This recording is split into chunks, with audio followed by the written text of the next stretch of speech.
मधुबन के बाबा, मधुबन के बाबा मुरली वाले, आपका क्या कहना, आपका क्या कहना। ओम शांति। आज 4 जुलाई 2023 के साकार मधुर महावाक्य हैं। आज मीठे मीठे बाबा दादा बोले, मीठे बच्चे, भोलानाथ बाबा आए हैं भक्तों को भक्ति का फल देने, उन्हें अगम निगम का भेद सुनाकर मुक्ति जीवन मुक्ति का वर्षा देने। बाबा ने कहा, मीठे बच्चे, भोलानाथ बाबा आए हैं भक्तों को भक्ति का फल देने, उन्हें अगम निगम का भेद सुनाकर मुक्ति जीवन मुक्ति का वर्षा देने। बाबा ने आज प्रश्न पूछा है कि 21 जन्मों के लिए राजाई पद की प्राप्ति किन बच्चों को होती है और प्रजा में कौन जाते हैं। और उत्तर में बाबा ने समझाया कि जो मातेले बन बाप पर पूरा पूरा बलिहार जाते हैं उन्हें राजाई पद प्राप्त होता है, और जो सौतेले हैं बलिहार नहीं जाते हैं वो 21 जन्म ही प्रजा में चले जाते हैं। तुम श्रीमत पर चल अपने ही योग बल से राजाई का तिलक लेते हो।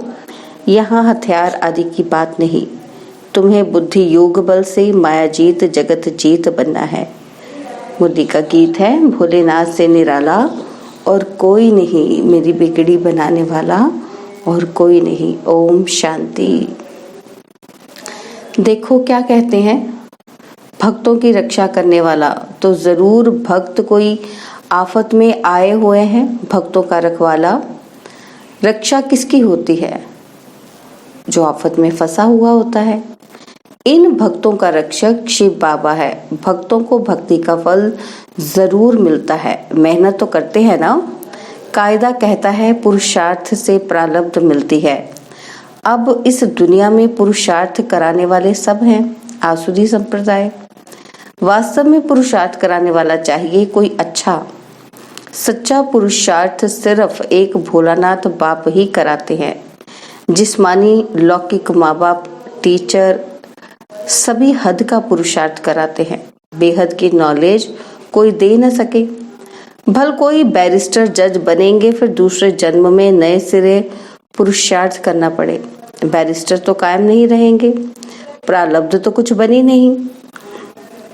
गुरु भी करके कुछ सिखलाते हैं, शास्त्र सुनाते हैं, परंतु वह भी अल्पकाल का सुख मिला, प्रारब्ध तो कुछ बनी ही नहीं। फिर दूसरे जन्म में गुरु करना पड़े। यह भोलानाथ है सतगुरु। सतगुरु हमेशा सत्य ही बोलता है, वही आकर सत्य कथा सुनाते हैं। यह है सतगुरु की मत, जिससे मुक्ति जीवन मुक्ति मिलती है। यह है नारायण को नर को नारायण बनाने की मत। भोलानाथ अगम निगम आदि मध्य अंत का राज बैठ बताते हैं, और कोई मुक्ति धाम जीवन मुक्ति धाम को जानते ही नहीं। मुक्ति धाम का मालिक है परमपिता परमात्मा, जो परम धाम में रहने वाला है। अब बच्चों को मत मिलती है। बाबा ने बार बार समझाया है कि यह बाप टीचर गुरु है। श्री कृष्ण को बाप टीचर सतगुरु कोई नहीं कहेंगे। अब बाबा जबकि सच्चा रास्ता बताते हैं तो फिर झूठा छोड़ देना चाहिए। गुरु शुरू हुए हैं द्वापर से। सतयुग त्रेता में गुरु होते नहीं। माता गुरु ने ज्ञान अमृत पिलाए, स्वर्ग बनाया, और फिर वहां गुरु की दरकार नहीं। अब देखो तुम बच्चों को कितनी अच्छी मत देता हूँ। सबको युद्ध के मैदान में बाबा ने खड़ा किया है कि 5 विकारों पर जीत पहनो और फिर ऐसे श्री कृष्ण समान देवता बनो। हम जानते हैं कि यह कृष्ण माया जीत बन जगत जीत अर्थात जगत का प्रिंस बना। तुम बच्चियां जानती हो कि हम युद्ध के मैदान पर है। माया जीत जगत जीत बनना है। जैसे श्री कृष्ण जो फिर श्री नारायण बना और फिर उनके साथ और भी सारी राजधानी थी, तो वह सब जरूर युद्ध के मैदान में होंगे, जो माया पर जीत पाते होंगे। 5000 वर्ष पहले यह कृष्ण भी अपने अंतिम जन्म में युद्ध के मैदान में थे। वैसे अब यह भी युद्ध के मैदान में है। तुम भी युद्ध के मैदान में हो। 5 विकारों पर जीत पाकर तुमको यह बनना है। इसको कहा जाता है नारायणी नशा। माया जीत जगत जीत बनना है, कितनी सहज बात है। सिर्फ एक द्रौपदी तो नहीं थी, सब माताएं द्रौपदियां हैं। सबको सतयुग में नगन होने से बचाते हैं, वहाँ कोई विकार में नहीं जाते। कहेंगे भला सब तब बच्चे कैसे पैदा होंगे? अरे वह तो पवित्र दुनिया है। तुम सन्यासी लोग घर बार छोड़ते हो तो फिर दुनिया खत्म हो जाती है क्या? दुनिया तो बढ़ती रहती है। सन्यासी जानते हैं पवित्रता अच्छी है, विकारों का सन्यास तो अच्छा है। सन्यास करने वालों को सन्यास ना करने वाले माथा टेक गुरु बनाते हैं। उस सच्चे सतगुरु द्वारा यह माताएं गुरु बनती हैं, जिन्हों की ही विजयमाला बनी हुई है।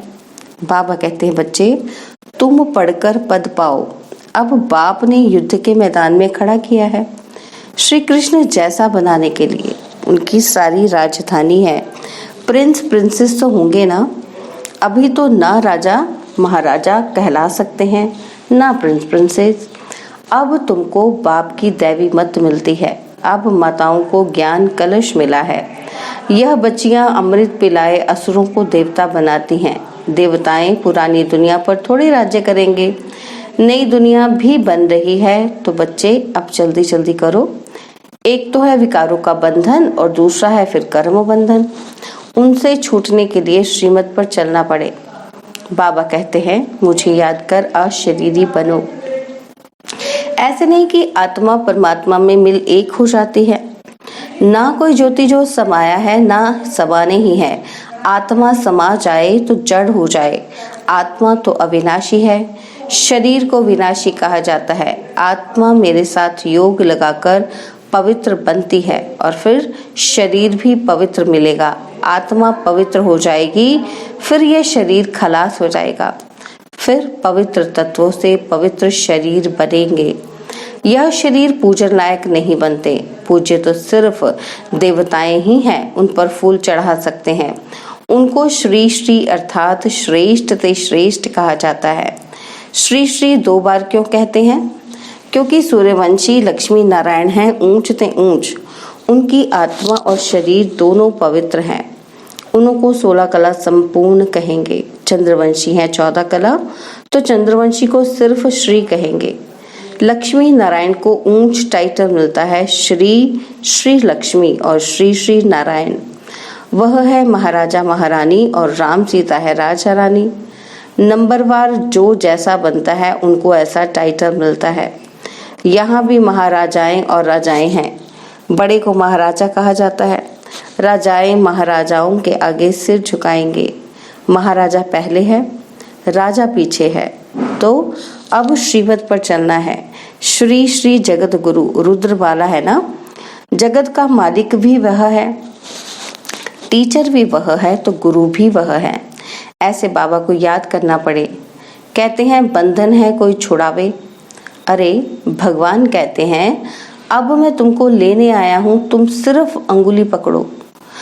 वह जो कहे सो करो। पवित्र तो जरूर बनना पड़े। इस कब्रिस्तान को क्या याद करना है? रहना भल यहाँ है, परंतु सिर्फ बुद्धि योग वहां लगाना है। इसको कहा जाता है शांति धाम। सुख धाम को याद करना। नष्टो मोहा भी बनना है। वह है पतियों का पति, बापों का बाप, गुरुओं का गुरु। तो ऐसा बनने के लिए मेहनत करनी पड़े। कैसा? श्री कृष्ण जैसा। तो कल्प पहले भी पुरुषार्थ किया था और सत्युग की राजधानी स्थापन हुई थी, फिर हो रही है। इसमें पवित्र रहना है। पति जो सेवा कहे वह तुम करो, बाकी सिर्फ पवित्र रहना है। पवित्र नहीं बनेंगे तो वैकुंठ का मालिक नहीं बनेंगे। अब बाप आकर तुम बच्चों को स्वर्गवासी बनाते हैं। पतितों को पावन करने वाला भी वह है, जगत का मालिक भी वह है। अब तुम बच्चियां ज्ञान धन से मनुष्य को देवता बनाओ। यह तो नॉलेज है। बुद्धि में कितनी रोशनी आ गई है और कोई को यह नॉलेज नहीं। सब दर दर धक्के खाते रहते हैं। यहाँ हमको बाबा ने कितना साइलेंस में बिठा दिया है। बाबा कहते मरने लायक हो तो भी बैठकर सुनो। ज्ञान अमृत मुख में हो, शिव बाबा की याद हो, तब प्राण तन से निकले और फिर अंतमति सुगति हो जाएगी। नहीं तो न विकर्म विनाश होंगे, न मोह जीत बनेंगे। मुफ्त भक्ति का फल गवा देंगे। सब भक्त है ना, माया के बंधन में फंसे हुए हैं। रखवाला है भोलानाथ शिव, रक्षा करने आए हैं, तो उनकी राय पर चलना है। श्री कृष्ण के कुल में जाना है। श्री कृष्ण है फुल पास, संपूर्ण चंद्रमा। जब चंद्रवंशियों का समय आता है तो वह अपना राज्य ले लेते हैं, तो नापास क्यों होना चाहिए? फुल पास होना है तो पुरुषार्थ करो, डरने का काम नहीं, निर्भय निर्वैर बनना है। समझाना तो पड़ेगा ना। जो कहते हैं भगवान सर्वव्यापी है, उन्होंने ही भारत को ऐसी दुर्दशा में लाया है। भगवान तो एक ही भोलानाथ है, जो सब भक्तों का रखवाला है। श्री कृष्ण की आत्मा अभी यहाँ है। अब कुछ समझो, बहुत बड़ी लॉटरी है, घोड़े दौड़ है, हमको दौड़ना है बुद्धि योग से। जितना हम दौड़ेंगे उतना जल्दी बाबा के पास पहुंचेंगे। विकर्म विनाश होंगे। बाबा ने बार बार समझाया है कि हम युद्ध के मैदान में खड़े हैं। मनुष्य कहेंगे हथियार आदि कहाँ है जो सारी सृष्टि पर विजय पाएंगे? तो हम बुद्धि योग बल से माया जीत जगत जीत बन रहे हैं। कैसे बन रहे हैं हम? बुद्धि योग बल से। हम निष्ठा में बैठे हैं, अर्थात शिव बाबा की याद में है। बुद्धि वहां लटकी हुई है। पतियों के पति ने कहा है पतिव्रता बनना और कोई को याद नहीं करना। योग लगाते लगाते परिपक्व अवस्था को पाना है। कन्या भी पति को याद करती है ना, वह तो है देहधारी, परमात्मा तो है अशरीरी। उनको बुद्धि से ही याद कर सकते हैं। देह अभिमान तोड़ देही अभिमानी बन जाएंगे। बुद्धि में चक्र तो फिरता रहता है। हम अपने स्वर्ग धाम जरूर पधारेंगे। सूर्यवंशी, चंद्रवंशी, फिर वैश्य शूद्रवंशी बनेंगे। फिर बाबा आकर शूद्र से ब्राह्मण बनाएंगे। ऐसे ऐसे अपने से बात करनी है। बच्चे लोग बगीचों में जाकर पढ़ते हैं, तुम भी एकांत में बैठ शिव बाबा को याद करो। हमारा पुराना हिसाब किताब चुकतू होगा, फिर हम राज्य करेंगे। अभी हम युद्ध के मैदान में हैं, फिर हम भारत पर अटल अखंड सुख शांति का राज्य करेंगे। वी आर एट वॉर, हम सब लड़ाई के मैदान पर हैं।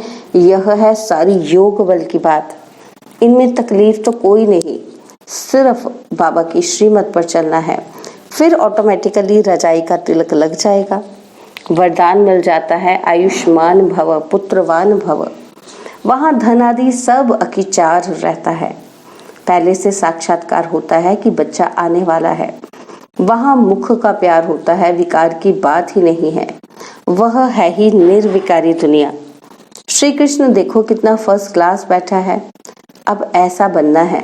तुमको तो पटरानी बनना है। मीरा तो सिर्फ भजन गाती थी, उनको भगवान थोड़े ही मिला। वह तो है ही भक्ति मार्ग। मीरा भी अभी कहाँ ना कहाँ है, उसने भी ज्ञान लिया होगा अगर पक्की भक्तिन होगी। हम भी द्वापर से भक्ति करते आए हैं ना, तो बुद्धि से समझना है कि शिव बाबा मैं आपकी हूँ, आपसे पूरा वर्षा लूंगी। मैं आप पर बलिहार जाती हूँ, तो बाबा भी 21 बार बलिहार जाएंगे। अगर बलिहार नहीं जाएंगे, सौतेले बनेंगे, तो 21 बार प्रजा में आएंगे। तो बाबा कहते हैं तुम मेरे को याद करो तो हम मदद भी करेंगे। मदद तो जरूर अपने बच्चों को ही करेंगे, दूसरों को क्यों करेंगे? अच्छा, माता पिता बाप दादा का मीठे मीठे सिकिलदे बच्चों प्रति याद, प्यार और गुड मॉर्निंग। रूहानी बाप की रूहानी बच्चों को नमस्ते।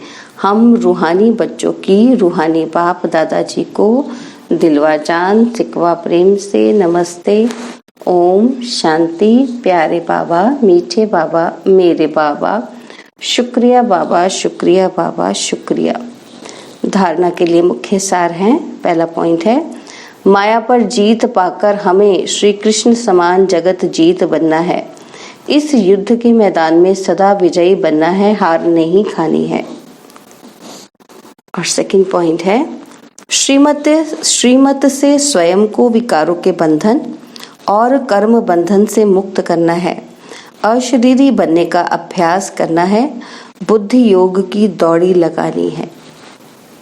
बाबा ने वरदान दिया, चेहरे द्वारा संपन्न स्थिति की झलक और फलक दिखाने वाले सर्व प्राप्ति स्वरूप भव।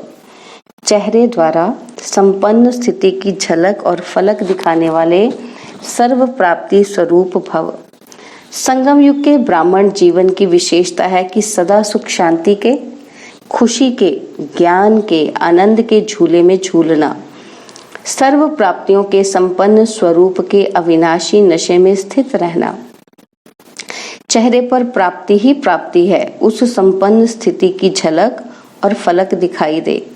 जैसे स्थूल धन से संपन्न राजाओं के चेहरे पर भी वह चमक थी, यहाँ तो अविनाशी प्राप्ति है, तो प्राप्तियों की रूहानी झलक और फलक चेहरे से दिखाई दे।